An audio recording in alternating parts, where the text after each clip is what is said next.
alternating current, alternating current।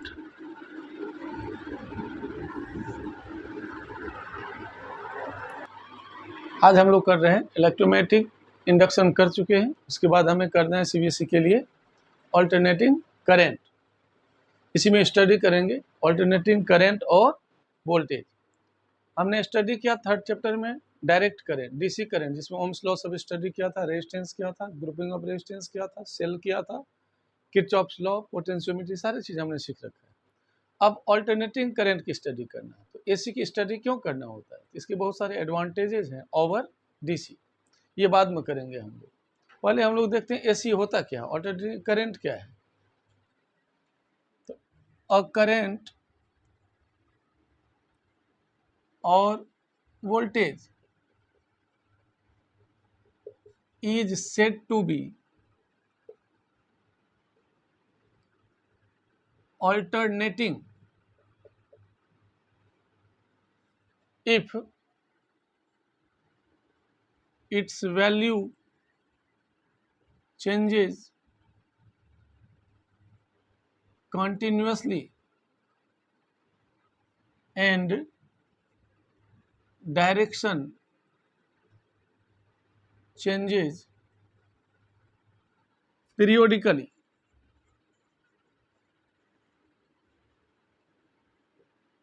जैसे मान लो ये करंट, ये टाइम एक्सिस करंट यदि इस तरह से चेंज हो रहा है, ग्राफ ऐसे चल रहा है, तो इसको क्या कहेंगे?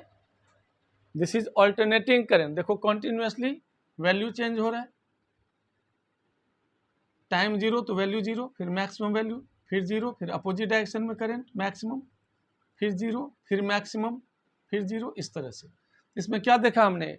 कॉन्टिन्यूसली क्या हो रहा है, करंट की वैल्यू चेंज हो रही है और पीरियोडिकली डायरेक्शन चेंज हो रही है। यदि एक टाइम पीरियड यहाँ है, ये t/2, ये जीरो टाइम। एक्चुअल में this is the equation of, किसका इक्वेशन है ये इक्वेशन है साइन का। I = I0 sin omega T, this is the equation of alternating current. यदि हम वोल्टेज का ड्रॉ करते तो वोल्टेज जैसे मान लो ई लिया instantaneous, E = E0 sin omega T. मान लो this is first equation, this is second equation. तो ईएमएफ का ऐसे ग्राफ होता है,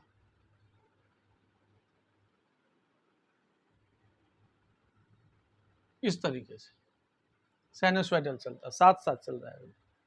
तो ये हो गया ईएमएफ एंड करंट एक साथ दिया, तो ये ईएमएफ वाला है और नीचे वाला है किसका है, ये करंट की। क्योंकि दोनों साइन फंक्शन है, तो साइन का ग्राफ क्या होता है? साइन का ग्राफ इस तरह से होता है, ठीक है। तो इसमें क्या देखा हमने? कॉन्टिन्यूसली करंट की वैल्यू चेंज हो रही है, कॉन्टिन्यूसली ईएमएफ की वैल्यू, वोल्टेज की वैल्यू चेंज हो रही है, और पीरियोडिकली डायरेक्शन, ये पॉजिटिव तो नेगेटिव, पॉजिटिव नेगेटिव, इस तरह से हो रही है। तो इसको क्या कहेंगे? इसको कहेंगे alternating current.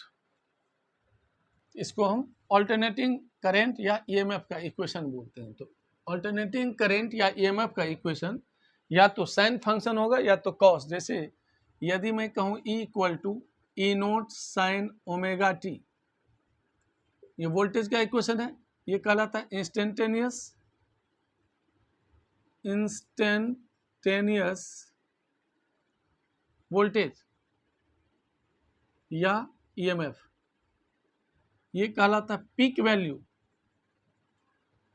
Value that is maximum value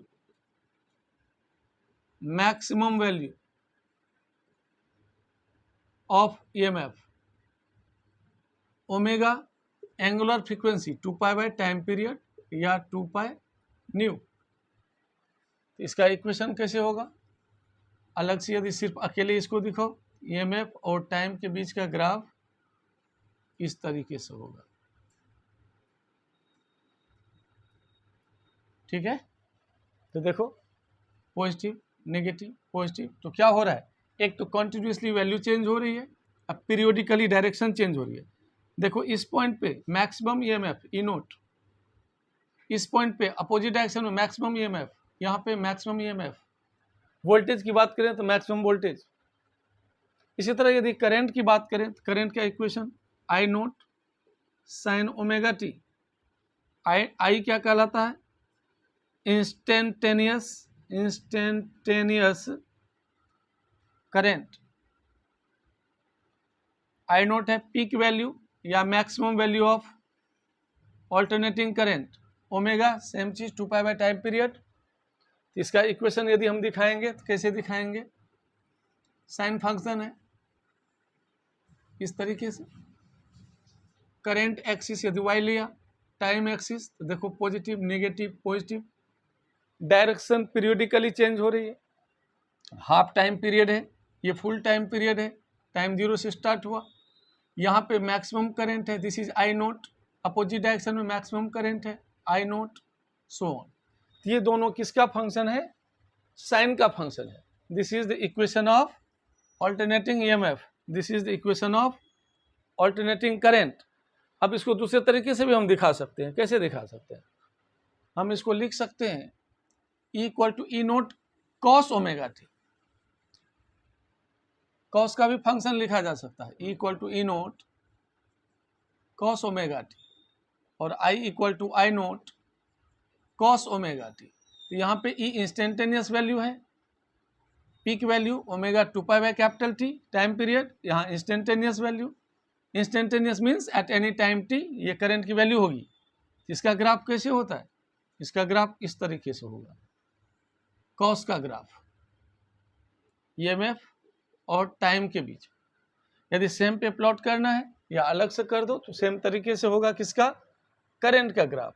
तो इसमें भी देखो क्या था, पॉजिटिव नेगेटिव नेगेटिव, तो ये क्या है, ये पीक वैल्यू है ई नोट, अपोजिट डायरेक्शन में देखो यहाँ पे पीक वैल्यू हुआ ये ई नोट, फिर this is peak value maximum value E note.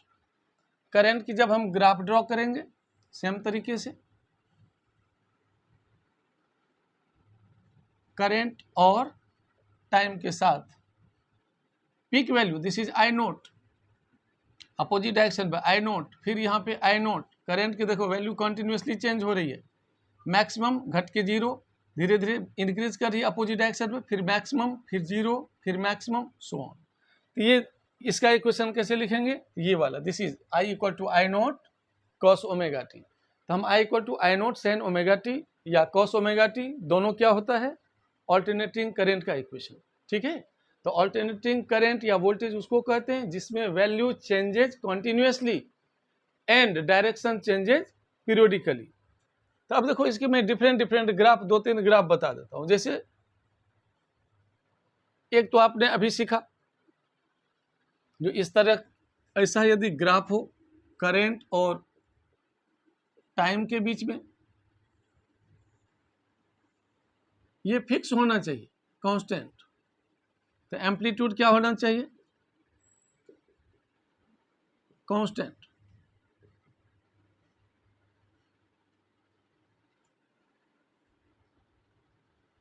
तो एम्पलीट्यूड देखो ये आई नोट है, यहाँ भी ये आई नोट हो गया। अब पीरियोडिकली डायरेक्शन चेंज होना चाहिए, डायरेक्शन चेंजेस पीरियोडिकली। तो यदि मैं ऐसे एक ग्राफ बना दूं,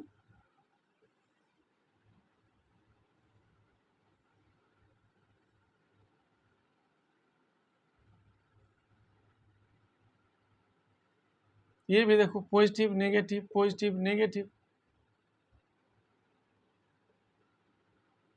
ये भी क्या है, एसी, पीरियोडिकली देख लो डायरेक्शन चेंज हो रहा है, वैल्यू मैक्सिमम है, फिर घट के 0, फिर अपोजिट डायरेक्शन मैक्सिमम, इस तरीके से चल रहा है। इसको हम ऐसे भी दिखा सकते हैं ग्राफ,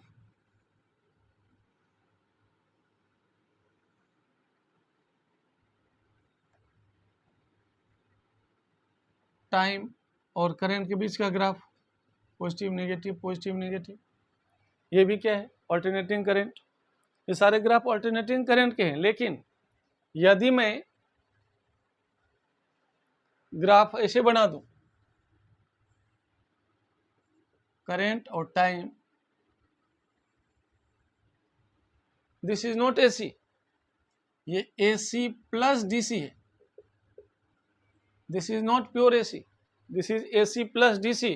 यदि ये दे दिया ऑप्शन में, देख लो डायरेक्शन कहाँ नीचे गया, नहीं गया, ये AC प्लस DC होता है, ये प्योर AC नहीं होता, ठीक है ना। इसी तरह यदि हम ये ग्राफ बना दें, दिस इज नॉट AC, देख लो एम्पलीट्यूड घटता जा रहा है, ठीक है, तो इसको ध्यान रखना, not AC, this is not AC।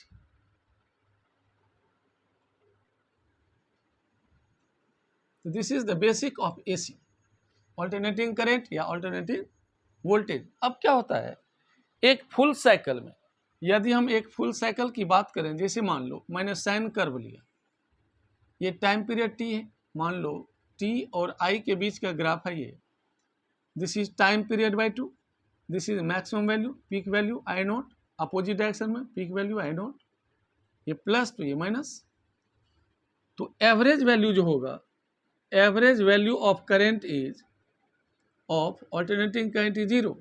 Average value क्या होता है फुल साइकिल में, इन फुल साइकिल में एवरेज वैल्यू कितना होता है, 0 होता है। इसलिए हम यदि, चलो हम पहले एवरेज वैल्यू की बात कर रहे हैं, एवरेज वैल्यू ऑफ AC या फिर मीन वैल्यू ऑफ AC, इसको A के नीचे, I के नीचे एवरेज लिख दो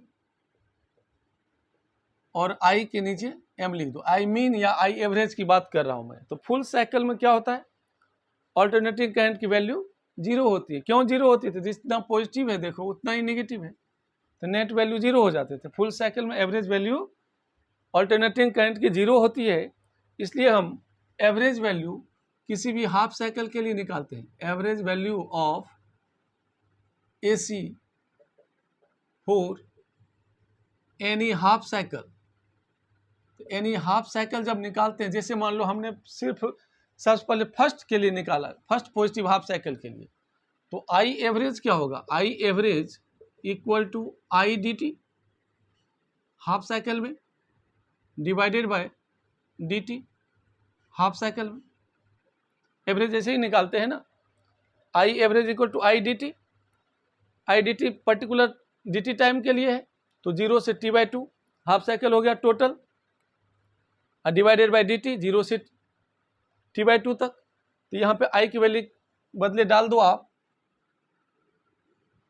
I not sine omega t dt half cycle 0 से T/2 डिवाइडेड बाय 0 से T/2 half time period dt, ये हो जाएगा एवरेज वैल्यू। तो एवरेज वैल्यू देखो कैसे निकल रहा है, ये समझ में आया। फुल साइकिल में तो एवरेज वैल्यू 0 होती है, इसलिए हम किसी भी हाफ साइकिल के लिए एवरेज वैल्यू AC का निकालते हैं, या तो पॉजिटिव हाफ या negative half.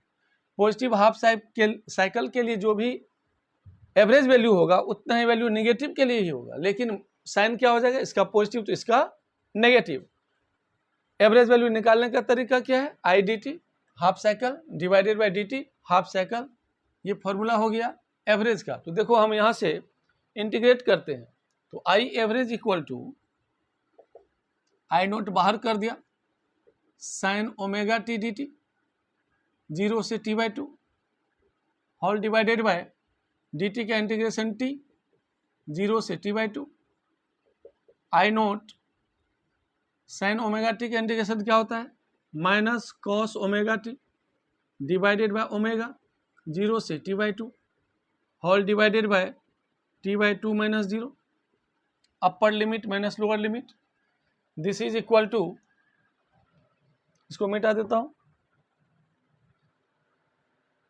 This is equal to, minus बाहर कर दो, minus I naught by omega cos omega t, small t के बदले कैपिटल T बाय लिखो, कॉस ओमेगा T/2 माइनस फिर स्मॉल t के बदले 0 पुट करो, lower limit cos 0 divided by T/2, this is minus I naught by omega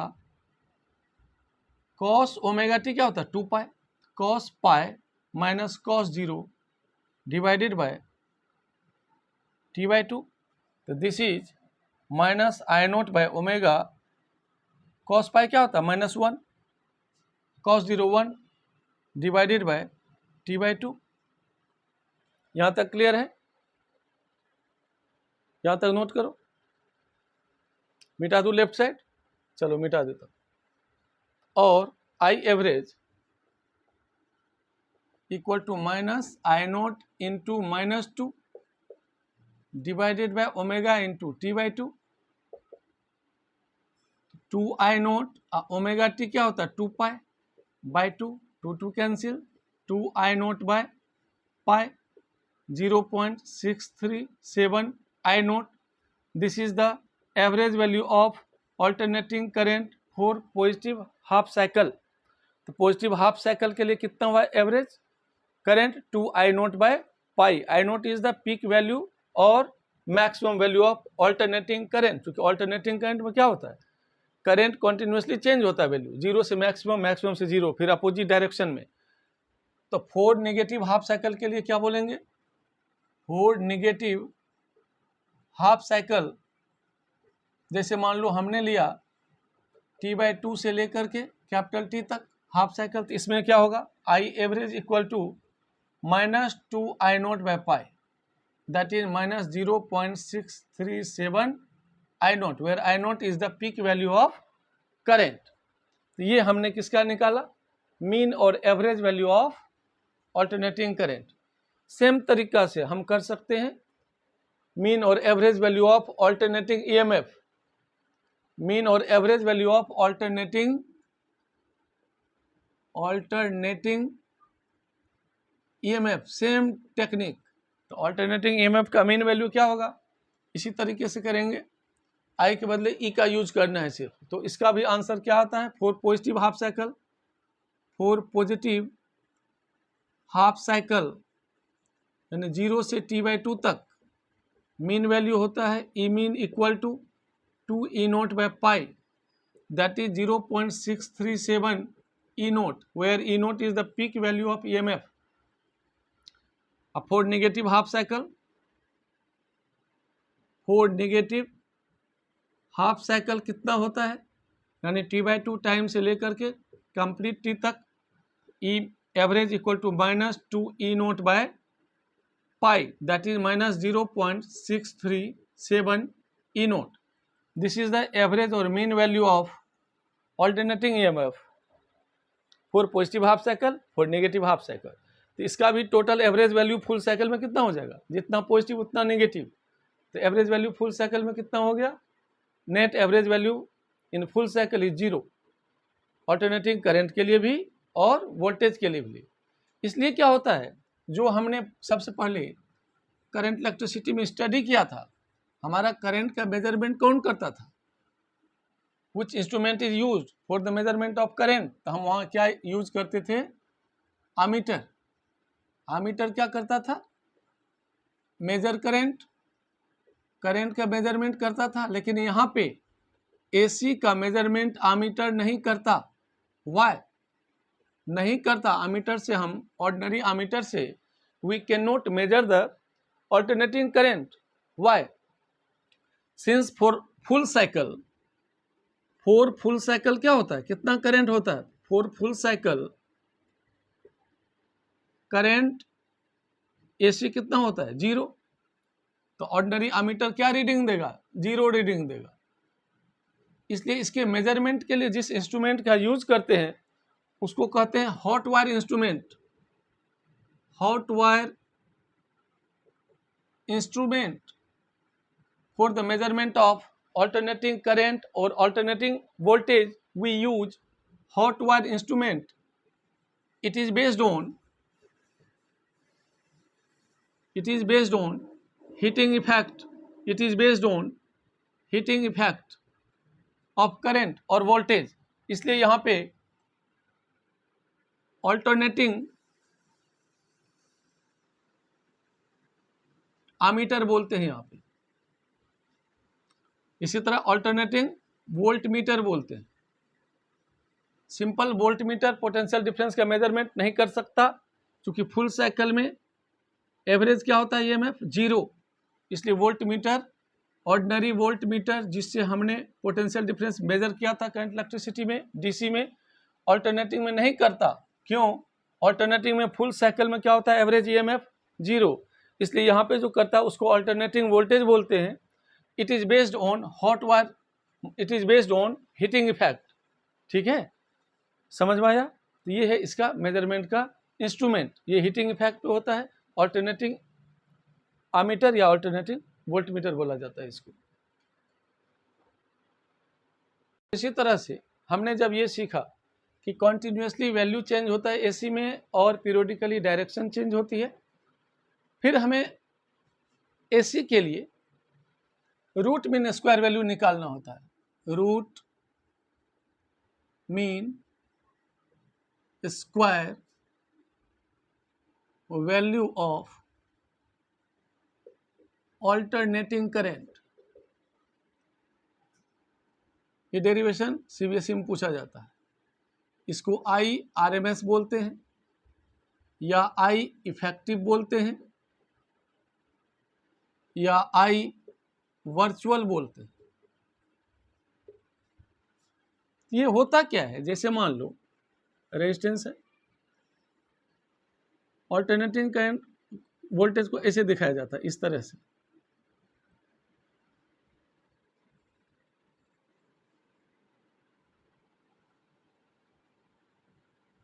मान लो हमने DC लगा दिया, रेजिस्टर है, रेजिस्टेंस है equal to E nought sine omega T, और करंट के लिए लिखेंगे तो I equal to I not sine omega T चलेगा करंट इससे। ठीक है, इसके वोल्टेज को ऐसे लिखा जाता है equal to E nought sine omega T. अब देखो यहाँ पे क्या कहता है, फॉर फिक्स टाइम, यदि टाइम फिक्स हो, कांस्टेंट टाइम में, डीसी जितना हीटिंग इफेक्ट शो करता है रेजिस्टेंस में, हमने पढ़ा ना I square R T heating effect, उतना ही हीटिंग इफेक्ट इसमें, सेम हीटिंग इफेक्ट जितना एसी के फ्लो होने से हो, उसे ही आरएमएस वैल्यू कहते हैं।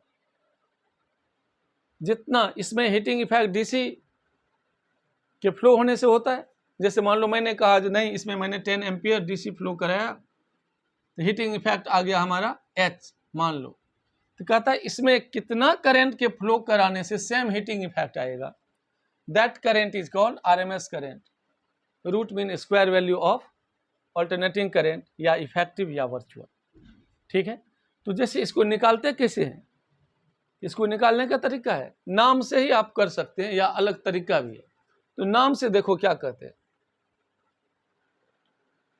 तो जब भी एसी की बात करते हैं, जो एसी मान लो मैंने कहा आपके घर में एसी 200, मैंने कहा 200 एम्पियर एसी फ्लो हो रहा है, इसका मतलब आई आरएमएस की वैल्यू है 200 एम्पियर।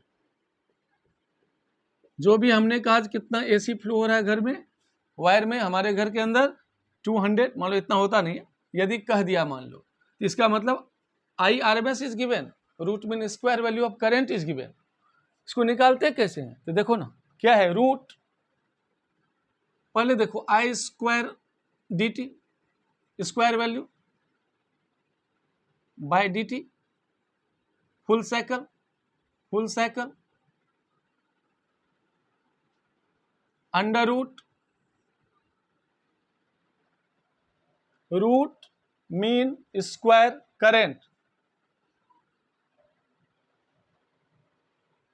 क्या कहते हैं, root mean square current, I RMS.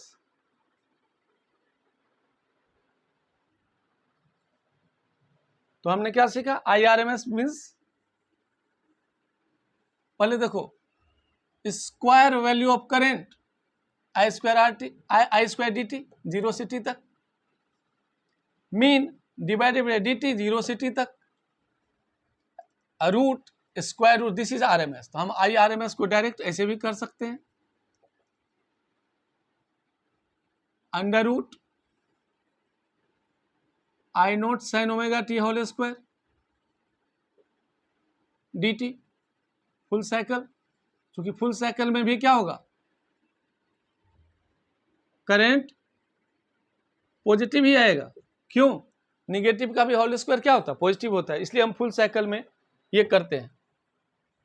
Full cycle के लिए हम रूट मीन स्क्वायर वैल्यू निकालते हैं, एवरेज की तरह नहीं, एवरेज तो फुल साइकिल में 0 हुआ था, लेकिन ये नहीं होगा। अब ध्यान से देखो इसको, under root I not square बाहर कर दो, sine square omega T D T 0 to T divided by D T का हुआ टी 0 टू फुल साइकिल। हम इसको कर सकते हैं I not square sine square omega T का फॉर्मूला होता है 1 minus cos 2 omega T by 2 D T full cycle divided by T minus 0। यहाँ तक क्लियर है? हम इसको फिर लिख सकते हैं आई नॉट स्क्वायर को बाहर करो अंडर रूट से divided bye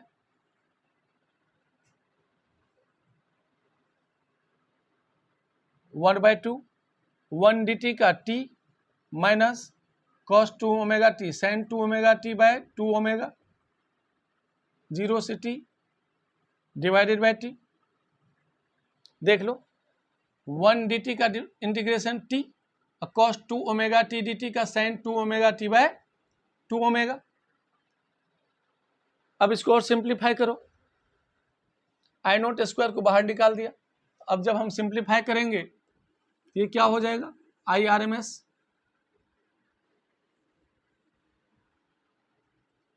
M S equal to I naught under root half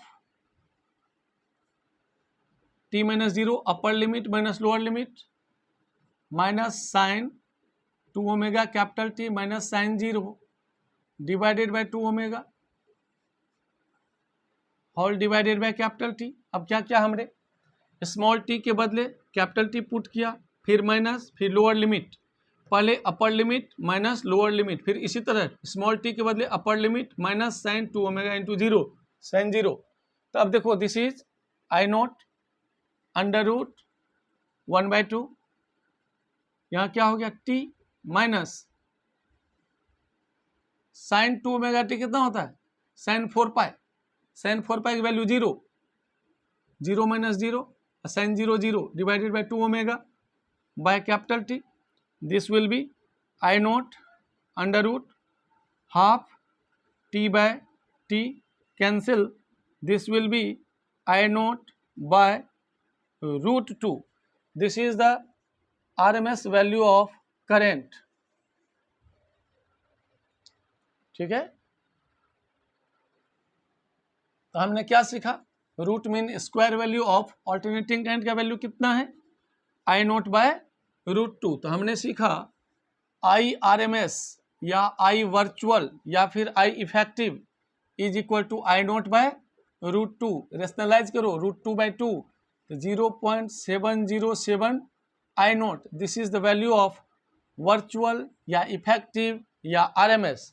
जैसे मान लो हमें कोई इक्वेशन दिया हुआ है I equal to 300 sine 20 T, let this is the equation of instantaneous current. हमसे क्वेश्चन में पूछ दिया है कैलकुलेट RMS वैल्यू, कैसे निकालेंगे, इस इक्वेशन को कंपेयर करेंगे I equal to I not sine omega T से कंपेयर करो।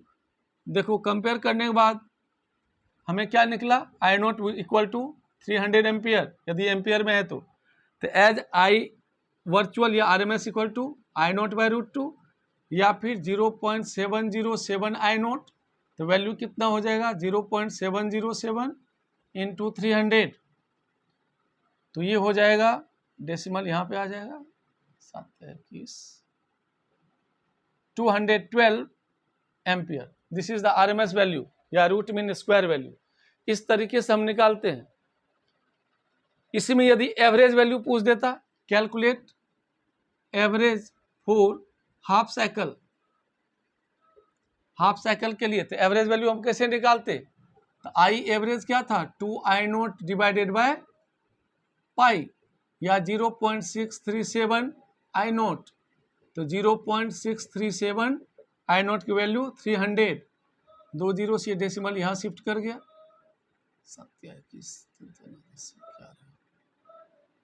191.1 ampere.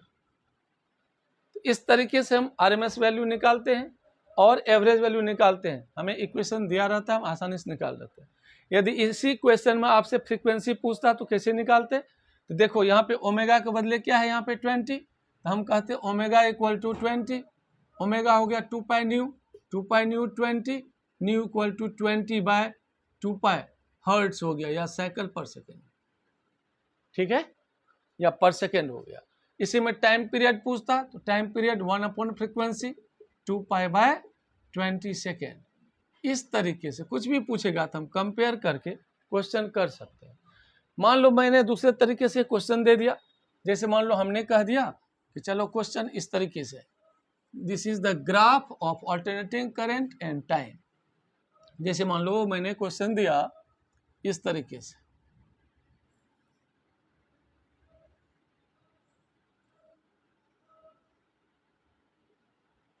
Time axis, current axis, ये है 2 एम्पियर, यहाँ पे है -2 एम्पियर। आपसे पूछ दिया आई एवरेज RMS वैल्यू बताओ, रूट मीन स्क्वायर, तो रूट मीन स्क्वायर वैल्यू तो नाम से तुम क्वेश्चन कर सकते हो। कैसे? रूट का मतलब क्या होता है? रूट। मीन मतलब मान लो I1 स्क्वायर, सेकेंड में दी I2 square, I3 square, so on divided by n। तो यहाँ पे देखो एक पॉजिटिव, फिर निगेटिव, फिर पॉजिटिव। तो इस केस में कैसे करेंगे क्वेश्चन? तो इस केस में देखो IRMS equal to root mean 1 2 3, और फर्स्ट में करंट कितना है 2 एम्पियर, उसका होल स्क्वायर। सेकेंड में क्या है -2, उसका होल स्क्वायर। थर्ड में क्या है +2, उसका होल स्क्वायर। तो ये हो गया 4 + 4 + 4 divided by 3, √12/3, √4, 2 ampere will be the root mean square value या RMS value of current for this question, for this circuit. ठीक है, तो इस तरीके से हम क्वेश्चन करेंगे। रुक जाओ, एक क्वेश्चन और बता देता हूँ, ठीक है। क्वेश्चन कराने से पहले एक छोटा सा चीज जो हमें पहले बताना चाहिए, अभी बता रहा हूँ। जैसे AC में क्या, DC में हमने क्या पढ़ा था?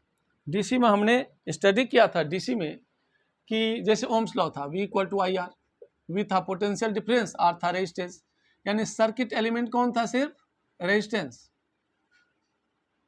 AC के अंदर सर्किट एलिमेंट 3 आ जाता, R, L, C।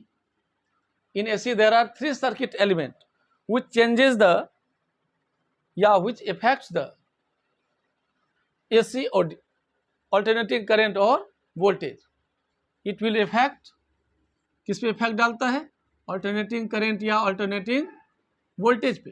कौन? R, L, C। तो R तो ऑलरेडी हम जानते हैं पहले से। अब हम जानते हैं AC में क्या होता है? AC में साइनोसॉइडल करंट यानी कंटिन्यूसली करंट की वैल्यू चेंज होती है, डायरेक्शन पीरियोडिकली चेंज होती है। यही है AC की कहानी। AC में कंटिन्यूसली वैल्यू चेंज होती है एंड पीरियोडिकली डायरेक्शन चेंज होती है, plus minus plus minus plus. जब ये होती है तो मान लो L की बात करता हूँ, एक कॉइल के अंदर जब भी करंट की वैल्यू चेंज होगी, जब भी करंट चेंजेज, तो इंड्यूस्ड EMF जनरेट होगा ड्यू टू सेल्फ इंडक्शन। ये जो इंड्यूस्ड EMF जनरेट होता है वो कितना होता है? -L di/dt। देखो तो AC में क्या हो रहा है? di/dt क्या हो रहा है? चेंज हो रहा है, करंट चेंजेज विद टाइम, इसलिए L किसको इफेक्ट किया? वोल्टेज को इफेक्ट करेगा। किस केस में? AC में, या वहां जहां भी करंट की वैल्यू चेंज हो रही है विद टाइम। ठीक है, तो L इफेक्ट्स किसको? वोल्टेज।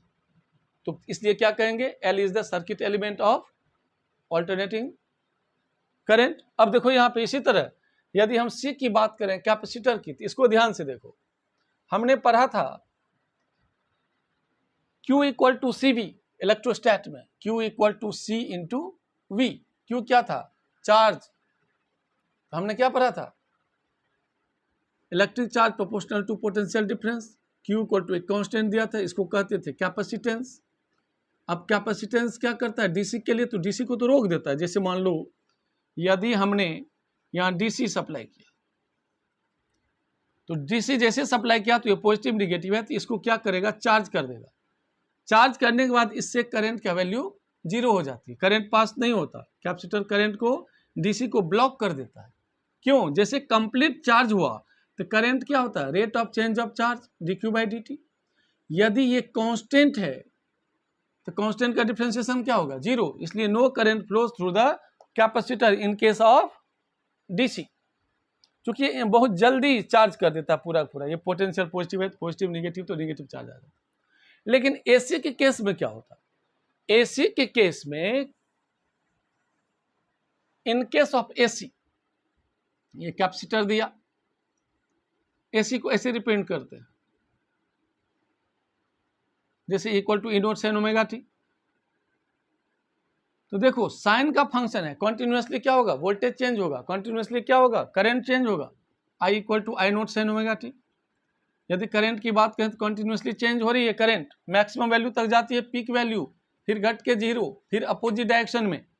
तो जब ये चेंज होती रहती है ना, तो ये भी चेंज होता रहता है, positive negative, negative positive, value change होती रहती है। इसके कारण क्या होता है, करंट का फ्लो होता है, वोल्टेज को इफेक्ट करता है। तो जैसे देखो Q इक्वल टू CV, यदि मैं कहूँ, चूंकि यहाँ पे तो मैंने क्या देखा, करंट की वैल्यू चेंज होती है, तो Q इक्वल टू CV, तो करंट इक्वल टू क्या हुआ, dQ by dt, rate of flow of charge, तो d CV by dt, Q के बदले CV डाल दिया, C कांस्टेंट बाहर करो, dB बाई dt, तो करंट क्या हो गया, C dB बाई dt। देखो तो वोल्टेज चेंज होता है ना एसी में, बिल्कुल होता है, हमने अभी सीखा था। इसका equation equal to E naught sine omega T या E naught cos omega t, कुछ भी साइन का फंक्शन हो सकता है या कॉस का फंक्शन ई हो सकता है। इसको ऐसे भी लिख सकते हैं, V equal to V nought cos omega T या V equal to V nought sine omega T. तो ये साइन या कॉस का फंक्शन है। तो इसमें क्या होता है, कॉन्टिन्यूसली चेंज हो रहा है वोल्टेज। तो जब कॉन्टिन्यूसली कहीं भी वोल्टेज चेंज होगा तो उस केस में सी किसको इफेक्ट कर रहा है, करंट को इफेक्ट कर रहा है। इस तरीके से we can say R, L and C are the circuit elements. Hence, we can say R, L and C are the circuit elements in AC. AC में इस तीनों की स्टडी हमें इसलिए करना है, AC को इफेक्ट तीनों करता है। यहाँ तक समझ में आया, समझ में आ गया? चलो ओके।